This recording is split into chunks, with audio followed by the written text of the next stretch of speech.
Well, the retail sales, if you look at them initially, they looked a little disappointing. But then if you break them down, they were okay. And the reason I say that, we were looking for 1.9 in retail sales. They came in at 1.2.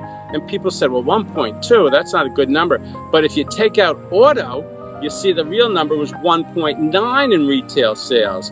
And why is that? Why? Because the stimulus checks, because people are buying appliances and refrigerators were up, clothing was up, even bars and restaurants were up. So the little things that those stimulus checks worked on, those $200 or $400, whatever it was, that worked, and it's got people spending. We had a very, very robust spending, and this economy is powered by consumer spending. And in fact, if you have consumer spending like we saw last month, you can't have a recession. So overall, for traders, it was a good number. But now, of course, we have this stalemate going on. Because it's an election year, both parties need that stimulus check out there almost as much as the Americans need it. The president needs it. He'll look good, cash giving people whatever it is, $200 or $400. The Democrats look good that they could get a deal done. So overall, I think we will see it.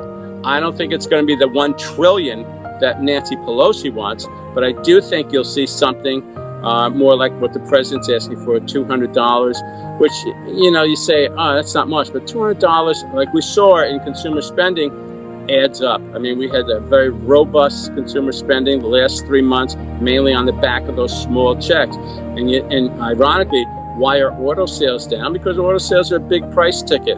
Home sales are up, ironically, because mortgages are so low. I think if you're going to invest in these stocks, and we saw the retail stocks have done great, especially in, like I mentioned, clothing and restaurants and things like that. So if Americans are spending, that's a good sign, and it is a good sign for clothing.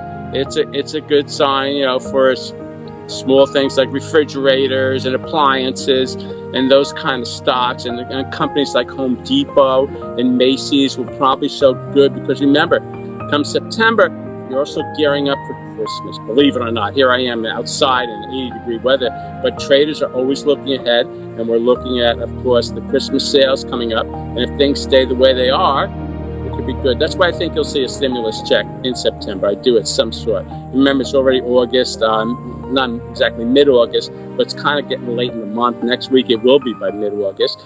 And so I think you'll see a meeting of the minds, and they'll get that check out in early September, right after Labor Day.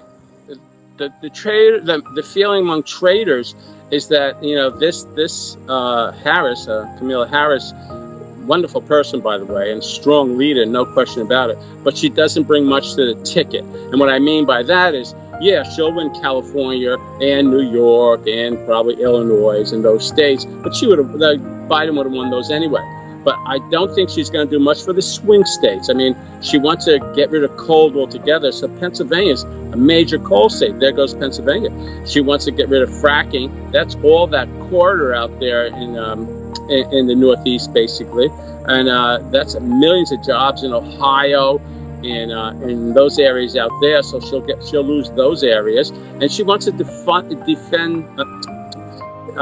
cut back on police, defund the police departments to some extent, and that's going to hurt her with especially young parents, young moms. They don't want. Number one is safety for them, more than the market is safety for them and their children. So I think it hurt the Democrats in the long run. Right now, of course, she's got all the publicity of going as the first black woman to be vice president, possibly. And actually, I think if they do win, she'll become the first woman to be president overall, because I don't think Joe Biden can last. And in a recent poll, 60% of Democrats don't think he'll last his first term. He's obviously got some mental problems up there, whether it's dementia or something. Something's wrong up there. Yeah, I hate to say it. And again, I'm not a Republican or a Democrat, but if you listen to him, there's definitely something wrong. And I don't think he lasts the first term if he were to win. But I think that becomes a drag, Kamala Harris, on the ticket nationally, especially in the swing states. Well, I think if all stays the same, obviously a lot depends on the coronavirus. I mean, you hear more and more of a vaccine down the road, and I think that's going to come. I really do. Probably, I would see it come maybe in January or February. I don't think it's going to come before the end of the year.